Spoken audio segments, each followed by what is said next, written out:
देखो बच्चे, अब हम स्टार्ट करें विस्कोसिटी। विस्कोसिटी बेसिकली फ्लूइड्स के बीच में, फ्लूइड्स की लेयर के बीच में जो फ्रिक्शन फोर्स होता है उसको हम विस्कोसिटी कहते हैं। तो एक्चुअली क्या है कि विस्कोसिटी की पूरी कहानी चालू करने से पहले हम थोड़ा सा ना आपको नॉलेज देते हैं कि क्या होता क्या है, विस्कोसिटी कहाँ से आती है, कैसे राइज होती है, क्या सब कहानियाँ होती हैं। इसको स्टार्ट करने से पहले मैं आपसे पूछूंगा, जैसे मान लो बच्चे कोई रिवर है, एक रिवर फ्लो कर रही है, ये टॉप व्यू है, रिवर में पानी फ्लो कर रहा है। आपने देखा होगा रिवर के बीच में जो वाटर की वेलोसिटी होती है वो काफ़ी ज़्यादा होती है। अगर बहाव की बात करें, पानी की बहाव पे, तो किनारे पे पानी का बहाव कितना होता है और बीच में कितना होता है? बीच में ज़्यादा होता है किनारे के हिसाब से। किनारे पे पानी का बहाव कम होता है और बीच में ज़्यादा होता है। किस कारण की वजह से, ऐसा क्यों? कोई कारण बता सकते हो, क्या रीज़न होता है इसके पीछे? सर उसकी डेप्थ का रीज़न, इसकी डेप्थ ज़्यादा होती है। बीच में, रिवर के बीच में पानी का बहाव ज़्यादा होता है, किनारों पे कम होता है। बोलो। मिड में फ्लो ज़्यादा होता है, ज़्यादा वेलोसिटी फ्लो होता है। तो हाइट की वजह से होता है। देखो बच्चे, इसका कारण हम बताते हैं आपको। एक्चुअली क्या होता है, जैसे मान लो कोई एक रिवर है या कोई पाइप ही मान लेते हैं, चलो जैसे एक रिवर हो गया, या चलो एक हम लोग सिलेंड्रिकल पाइप मान लेते हैं, इसके अंदर फ्लूइड फ्लो कर रहा है, लेटेस्ट एक। तो जैसे मान लो अभी तक फ्लूइड फ्लो नहीं कर रहा था, अब नया नया फ्लूइड इसमें एंटर करता है। जैसे ही फ्लूइड पाइप में या रिवर में कहीं एंटर करता है, तो जो फ्लूइड पार्टिकल जस्ट किनारे के कांटेक्ट में होते हैं, तो उसको जो किनारा होता है, किनारे मतलब किनारा जो किनारा होता है, चाहे आप एक पाइप का ले लो, चाहे एक रिवर का ले लो, तो वहाँ के जो मॉलिक्यूल्स होते हैं उसको अट्रैक्शन करके फ्रिक्शन कॉज करते हैं। क्या करते हैं? फ्रिक्शन, रोकने की कोशिश करते हैं। तो इससे क्या होता है, जो लेयर फ्लूइड की, वाटर की किनारे के कांटेक्ट में होती है, जैसे यहाँ पाइप के कांटेक्ट में है या रिवर में किनारे के कांटेक्ट में, उसकी स्पीड स्लो हो जाती है, क्योंकि वो उसको रोक रही है, फ्रिक्शन कॉज कर रही है, रोक रही है, अट्रैक्शन कर रही है। फ्रिक्शन कैसे आता है? अट्रैक्शन की वजह से आता है। तो इसलिए जो साइड का पानी होता है रिवर में, बिल्कुल रुके के बराबर ही होता है, और कई बार रुका हुआ ही होता है। मोस्टली आपने देखा होगा किनारे का पानी काफ़ी हद तक क्या होता है? रुका हुआ, गंदा वंदा सा हो रहा होता है, किनारे पे होता है, क्योंकि उसको फ्रिक्शन लगाती है। किनारे का पानी बिल्कुल रुका हुआ होता है, यहाँ वेलोसिटी करीब करीब बिल्कुल जीरो होती है। बट एक्चुअली क्या होता है कि ऐसा क्यों होता है कि एक वेलोसिटी ग्रेडियंट प्रोड्यूस हो जाता है। वेलोसिटी ग्रेडियंट का मतलब क्या है कि जैसे जो बीच का पानी है उसकी स्पीड ज़्यादा होगी, जो उससे थोड़ा सा दूर है उसकी कम हो जाएगी, ज़्यादा दूर है कम हो जाएगी, जो ज़्यादा दूर कम हो जाएगी, और जो बिल्कुल किनारे पे उसकी करीब करीब जीरो हो जाएगी। तो ये जो वाटर मॉलिक्यूल्स हैं ये तो खुद रुक जाते हैं। अब ये बगल वाली लेयर को क्या करते हैं, उसकी स्पीड डाउन करने की काम करते हैं। खुद तो रुकेंगे ही रुकेंगे, दूसरे को भी तबाह करेंगे। जैसे मान लो दोस्त होते हैं, एक तो बिगड़ गया, दूसरे को भी बिगाड़ेगा। ये वाला लेयर इसको रोक रही है, ये वाली लेयर इसको रोक रही है। बट जो लेयर सेंटर पे होती है उसको किनारे का इन्फ्लुएंस सबसे कम होता है। जैसे मान लो एक दोस्त था, एक ने दूसरे को बिगाड़ा, दूसरे को तीसरे को बिगाड़ा, बट एक लड़का था जो उनसे थोड़ा दूरी रहता था, उस पर उसका असर नहीं आएगा। तो ये बीच का जो फ्लूइड है वो एक्चुअली क्या है कि काफ़ी दूर है, तो भले ही ये वाली लेयर इसको रोक रही है, ये वाली लेयर इसको रोक रही है, लेयर और लेयर के बीच में भी फ्रिक्शन लगता है, लेयर और लेयर के बीच में भी फ्रिक्शन, विस्कस फोर्स लगता है। और अब ये जो विस्कस फोर्स लगता है, ये लेयर से लेयर एक दूसरे को रोकने की कोशिश करती हैं, बट जो वाटर की लेयर या जो फ्लूइड पार्टिकल बीच में है उस पर सबसे कम इन्फ्लुएंस होता है, क्योंकि किनारे से सबसे दूर होता है, तो उस पर फ्लूइड फ्रिक्शन सबसे कम लगता है, तो उस पर विस्कस फोर्स सबसे कम लगता है, तो इसलिए उसकी वेलोसिटी सबसे ज़्यादा होती है। इधर आप कोई पाइप ले लो, जो पाइप है, अगर पाइप का देखो ये एक व्यू हो गया, ये साइड व्यू ऐसा हो गया ऐसे, जो बिल्कुल सेंटर पे जा रहा होगा फ्लूइड बीच से, उसकी वेलोसिटी सबसे ज़्यादा होगी। सेंटर से जितनी ज़्यादा दूरी, किनारे के जितना पास होगा फ्लूइड, उसकी वेलोसिटी उतनी कम होगी, क्योंकि किनारे वाला फ्लूइड उसको रोकेगा। तभी कहा जाता है कि बेकार बच्चों की संगत में मत रहा करो, वो खुद तो रुकते ही हैं, दूसरों को भी रोकने का काम करते हैं, दूसरों को भी कहते हैं मैं तो मर ही रहा हूँ, तुझे भी रोकता हूँ, चलो आ जाओ। इसलिए कहते हैं कि दूरी मेंटेन करके रहा करो, अपने पे फोकस रखा करो। ये वाला फ्लूइड पार्टिकल जो बीच से फ्लो कर रहा है उसका फोकस अपनी लाइफ पे होता है, वो सबसे तेज भागता है और अचीव भी करता है। लेकिन सर ये पाइप में कैसे हो जाता है? पाइप में और चाहे रिवर में, दोनों में ही होता है, क्योंकि किनारे तो सभी में हैं, किनारे तो सभी में है। जो किनारे के पार्टिकल होंगे वो रोकेंगे, तो ये विस्कस फोर्स होता है बच्चे, सारी की सारी कहानी।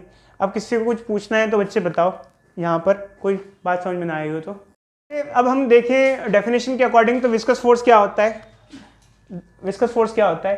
Basically viscous force is dragging force between two layers of, dragging force, dragging मतलब ड्रैग मतलब रोकने वाला एक तरीके से, dragging force between two layers of fluid.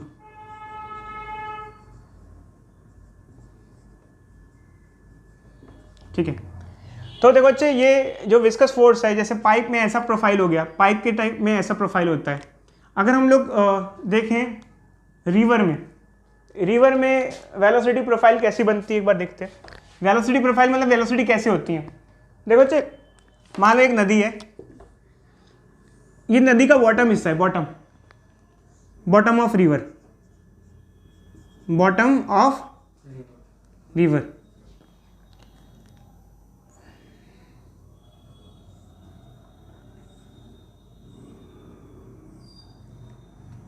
कभी आपने नदी में डाइविंग की है?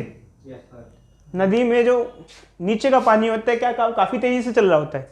नहीं सर। नदी का नीचे वाला पानी भी काफी स्लो चलता है और ऊपर वाला पानी काफी फास्ट फ्लो करता है। ये नदी की वेलोसिटी प्रोफाइल है रिवर की। ऊपर की लेयर की स्पीड ज़्यादा होती है। कारण क्या होता है? सेम कारण ही होता है कि ऊपर की लेयर ज़मीन के कांटेक्ट में नहीं होती है। जितना ज़मीन से दूर होगी उतनी स्पीड फास्ट होगी। अब एक्चुअली क्या होता है, देखो बच्चे, होता क्या है कि सबसे वाली नीचे वाली लेयर को ये ज़मीन रोकती है, फिर वो लेयर दूसरी लेयर को रोकती है, फिर वो लेयर दूसरी लेयर को रोक रही होती है। तो हर लेयर एक दूसरे पे एक ड्रैगिंग फोर्स लगाती है एक दूसरे को रोकने के लिए। बट जो लेयर काफ़ी ऊपर होती है उन पे कोई असर नहीं होता। जैसे मान लो ऊपर वाली लेयर है ना, उन पे कोई असर नहीं होगा, उनकी स्पीड सेम ही होती है जैसे काफ़ी ऊपर है तो, क्योंकि वो इतनी दूर हो जाती है कि उन पे इन्फ्लुएंस होता नहीं है। तो ये लेयर जो एक दूसरे पे फोर्स लगाती है, इनके बीच में जो विस्कस फोर्स होता है, विस्कस फोर्स जो होता है उसका फॉर्मूला होता है eta A d v by D y. अब इसमें क्या क्या चीज़ें क्या क्या होती हैं बच्चों मैं एक्सप्लेन करता हूँ, क्योंकि चक्कर क्या है अभी लिखने से आप लोगों को ये समझ में नहीं आएगा। देखो बच्चे एक्चुअली क्या होता है, सबसे पहले ईटा क्या होता है, एक बार हमने पहले भी ईटा पढ़ा है, इसे कहते हैं कोएफिशिएंट ऑफ विस्कोसिटी। देखो बच्चे दो लेयर्स के बीच में आपस में फ्रिक्शन होता है, वाटर फ्लूइड लेयर्स में, ऑब्वियसली बात है। बट जो दो लेयर्स के बीच में आपस में फ्रिक्शन होता है ये उनके नेचर पे भी डिपेंड करता है। इधर देखो बच्चे, जैसे मान लो हम हवा में चल रहे हैं, तो क्या हवा हमारे पैरों को रोकने की कोशिश नहीं कर रही है? हमारे पैरों पे फ्रिक्शन ड्रैग नहीं लगा रही है? लगा रही है। अगर हम पानी में चलेंगे, पानी में तैरना नहीं, चलने की बात करो, पानी में चलना आसान होता है, हवा में चलना आसान होता है? हवा में चलना पानी में चलने में क्यों दिक्कत होती है हमारे को पैर को चलाने में? सर क्योंकि वो ड्रैगिंग फोर्स ज़्यादा लगाती है। क्योंकि पानी हमारे पैरों पे ड्रैगिंग फोर्स लगाता है, रोकने की कोशिश करता है पानी, क्योंकि पानी का कोएफिशिएंट ऑफ विस्कोसिटी एयर से ज़्यादा होता है। किसी किसी मीडियम में ट्रेवल करना आसान होता है, किसी किसी मीडियम में ट्रेवल करना मुश्किल होता है। अगर आप एक गोली को हवा में मारोगे तो ज़्यादा दूर तक जाएगी, पानी में मारोगे तो कम दूर तक जाएगी, क्योंकि पानी में जो कोएफिशिएंट ऑफ विस्कोसिटी होता है, विस्कोसिटी ज़्यादा होता है। मतलब एक तरीके से किसी भी सब्सटेंस का कोएफिशिएंट ऑफ विस्कोसिटी एक ऐसा आइडिया दे रहा है कि वो जो सब्सटेंस है कितना फ्रिक्शन या ड्रैग फोर्स हम पे लगा सकेगा। समझे बच्चे? ए क्या होता है? ए लेयर का एरिया, लेयर जैसे लेयर्स होता है, जो फ्लूइड होता है वो लेयर्स की फॉर्म में फ्लो होता है। आपने देखा होगा समुद्र में ऐसे पानी की लहरें होती हैं, लेयर्स, एक लेयर, तो लेयर एरिया। और dv by D Y is velocity gradient. अभी वेलोसिटी ग्रेडियंट क्या होता है बच्चे? देखो ऑल्दो आपको वेलोसिटी ग्रेडियंट दिख रहा है, वेलोसिटी ग्रेडियंट मतलब वेलोसिटी जो है वो हर एक पॉइंट पे क्या हो रही है, चेंज हो रही है, इसे कहते हैं वेलोसिटी ग्रेडियंट। अभी निकालते कैसे हैं? देखो बच्चे इधर देखो, जैसे मान लो ये एक लेयर है, इधर देखो बोर्ड पे, ऊपर वाली लेयर है, इसकी वेलोसिटी 15 मीटर पर सेकेंड, नीचे वाली लेयर है, इसकी वेलोसिटी 10 मीटर पर सेकेंड। ठीक है। इनमें कितनी दूरी है मान लो, इनके बीच का सेपरेशन है 5 मीटर। 5 मीटर। तो यहाँ से लेके यहाँ तक अगर वेलोसिटी ग्रेडियंट निकालेंगे तो डेल्टा वी मतलब change in velocity, change in velocity कितना हुआ 5 मीटर पर सेकेंड, और y मतलब सेपरेशन, सेपरेशन कितना हुआ 5 मीटर। तो ये डिवाइड होके आ जाएगा 1 आ जाएगा, वेलोसिटी ग्रेडियंट 1 आएगा। अभी हम यूनिट की बात नहीं कर रहे वेलोसिटी ग्रेडियंट की, बट यहाँ पे समझ में आया difference of velocities of 2 layers and distance between that 2 layers, तो इसे कहते हैं वेलोसिटी ग्रेडियंट। तो अच्छा ये हमारे पास फॉर्मूला है। अब हम आगे क्वेश्चंस देखते हैं। आपको इसी टॉपिक से एसोसिएटेड क्वेश्चन दिया हुआ है कि एक मेटल ब्लॉक है, ये एक लिक्विड फिल्म है, ये कुछ हमने मास कनेक्ट कर रखा है यहाँ पर, और ये जो ब्लॉक है इसका जो एरिया है मतलब नीचे जो बॉटम का एरिया है वो 0.1 मीटर स्क्वायर है, और ये मास दे रखा है कितना है, ये लिक्विड फिल्म है, इसकी थिकनेस दे रखी है। इसमें एक खास चीज़ मेंशन की है कि ये जो अगर आप क्वेश्चन ढंग से पढ़ोगे वहाँ पर तो ये मेंशन कर रखा है ये ब्लॉक नीचे गिर रहा है, ऐसा मतलब नीचे जा रहा है एक, और वो भी एक चीज़ में बहुत इंपॉर्टेंट है विथ कांस्टेंट वेलोसिटी। अब देखो अच्छे सबसे इंपॉर्टेंट चीज़ ये है कि वेलोसिटी कांस्टेंट है, मतलब कोई एक सिस्टम की अगर वेलोसिटी कांस्टेंट है तो उस पर नेट फोर्स 0 होगा। कोई एक सिस्टम होता है हमारे पास, if we have a system and the velocity of system is constant, velocity का कांस्टेंट होने का मतलब ये होता है कि उस पर जो नेट फोर्स है वो 0 होगा, नेट फोर्स 0 होगा सिस्टम पे। ये सिस्टम है, वेलोसिटी कांस्टेंट मेंशन किया है, ऐसे जा रहा है स्लिप कर रहा है बट वेलोसिटी कांस्टेंट है। नेट फोर्स दो लग रहे हैं, कौन कौन से दो, एक फोर्स इसका वजन जिसको नीचे खींच रहा है और एक फोर्स इसको रोक रहा है। अब यहाँ रोकने वाला फोर्स कौन सा है, देखो बच्चे आमतौर पे जब कोई ब्लॉक किसी सरफेस पे रखा होता है उस पर फ्रिक्शन लगता है, यहाँ फ्रिक्शन नहीं, यहाँ विस्कस फोर्स लगेगा, विस्कस फोर्स, विस्कोसिटी फोर्स जो इसको पीछे रोक रही होगी। अब ये विस्कस फोर्स बच्चों ने क्या किया है कि उन्होंने किया तो बहुत अच्छा है, बहुत अच्छी बात है, आंसर निकाल लिया कई बच्चों ने, बहुत अच्छी बात है, बट प्रॉब्लम ये है कि हमें करना तो ठीक है, अच्छी बात है, बट इसके पीछे थोड़ी कहानी भी पूरी मालूम होनी चाहिए। एक फोर्स लग रहा है वेट जो उसको नीचे धकेल रहा है, एक फोर्स यहाँ लगेगा जो उसको रोकेगा जो होगा F = eta A D Y. ये तो बहुत अच्छी बात है, और आप लोगों ने क्या किया होगा, आपने इसको इक्वेट करके कर दिया, बट एक्चुअली पूरी कहानी बच्चों समझो। हमने कहा इसको एक फोर्स नीचे खींच रहा है, एक फोर्स इसको रोक रहा है, जो कि दोनों फोर्स हैं और दोनों इक्वेट कर दिए, बहुत अच्छी बात है, आप लोगों ने ये किया है। ये क्यों किया है, इसका कारण ये है क्योंकि ये ब्लॉक कांस्टेंट वेलोसिटी से जा रहा है। अगर इनमें से अगर वेट ज़्यादा होता मान लो और विस्कस फोर्स उतना ज़्यादा नहीं होता तो ब्लॉक कांस्टेंट वेलोसिटी से नहीं जाता, किससे जाता, एक्सेलरेशन से जाता। क्या था, क्योंकि अगर एक सिस्टम पे नेट फोर्स 0 नहीं है, नॉन ज़ीरो है, तो वो सिस्टम एक्सेलरेट करता है, तो इसलिए आपने इक्वेट करा दिया। अब आपने इक्वेट तो करा दिया, बट आपको ये लाइन जरूर बोलनी लिखनी है। अगर आप कभी किसी कोई आपसे पूछे या फिर मेंशन करो, आप कहोगे here the block is moving with constant velocity so the net force on block will be 0। कम से कम आपको बोलना पड़ेगा net force on block is 0। Net force 0 कैसे होगा, ताकि ये दो फोर्स एक दूसरे को रोकेंगे। अब यहाँ पर कुछ और कॉन्सेप्ट आए थे, चलो ठीक है, अब आप वेट लगा दोगे, इसका mg लगा दोगे, यहाँ आ जाएगा, ठीक है। कोएफिशिएंट ऑफ विस्कोसिटी हमने शायद दिया है, नहीं दिया, नहीं, इसमें तो निकालना है, चलो ये तो हमें निकालना है। एरिया दे रखा है हमको बच्चे, ब्लॉक एरिया, ठीक है, तो ये वैल्यूज भी दी हुई हैं। जैसे हम एक काम करते हैं, वैल्यूज लिख लेते हैं, मैं सॉल्व नहीं करता इसको। मास कितने हैं बच्चों, 0.01, जी क्या है 9.8। अब यहाँ पर क्वेश्चन ये आता है, सर ये मिल गया, ये मिल गया, अब वेलोसिटी ग्रेडियंट किस प्रकार निकालें सर, किस प्रकार वेलोसिटी ग्रेडियंट निकाला जाए। अब बच्चों ने क्या किया है कि हिट एंड ट्रायल में कुछ भी कर दिया है, अब उनको खुद को नहीं पता कि वेलोसिटी ग्रेडियंट निकाला कैसे उन्होंने। देखो अच्छा होगा क्या, ध्यान से सुनना। आपने देखा होगा जब कभी फ्लूइड की लेयर या तेल के ऊपर आप कोई चीज़ रखो तो तेल उसको क्या कर रहा होता है, रोक रहा होता है। जैसे उसको मूव करा के देखो, उस पर भी आप पानी के ऊपर मूव करा के देखो। अब एक्चुअली क्या होगा, जब ये खींचेगा, ये ब्लॉक क्या करेगा, खींचेगा। ये देखो अच्छा, ये फ्लूइड है, ये देखो ये फ्लूइड है। अब इसको हम थोड़ा सा अलग व्यू में देखते हैं। देखो ये ब्लॉक है, नीचे क्या है, ये फ्लूइड है। फ्लूइड के दो हिस्से हैं, फ्लूइड का दो सरफेस है, एक लोअर सरफेस और एक अपर सरफेस। ये लोअर सरफेस है, लोअर सरफेस किसके कांटेक्ट में और अपर सरफेस किसके कांटेक्ट में फ्लूइड का?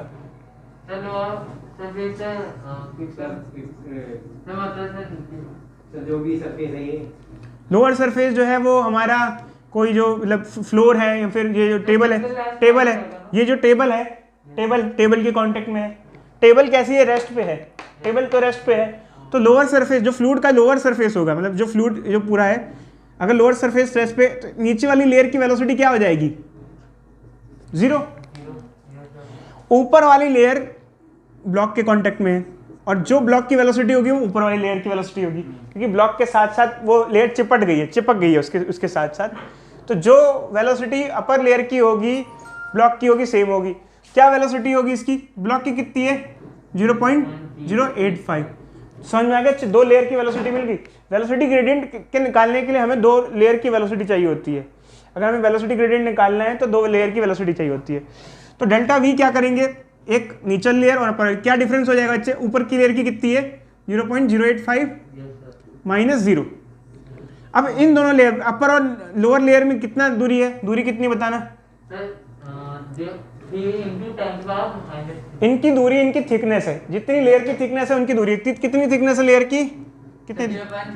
0.3 बटा हम इसको लिखेंगे 0.3 इंटू 10 की पावर -3। तो इस प्रकार हमारा वेलोसिटी ग्रेडियंट आ जाएगा। ऑल मुझे पता है बच्चों आप लोगों ने बाकी सॉल्यूशन वगैरह सब सही कर लिया है, बट कॉन्सेप्ट सीखना बहुत जरूरी होता है। बस अब छोटा सा टॉपिक है, स्टोक्स लॉ है, इसको हम बता के छुट्टी कर देते हैं। जैसे मान लो बच्चे कोई एक फ्लूइड है, ठीक है, इसके अंदर कोई स्फेरिकल बॉडी है।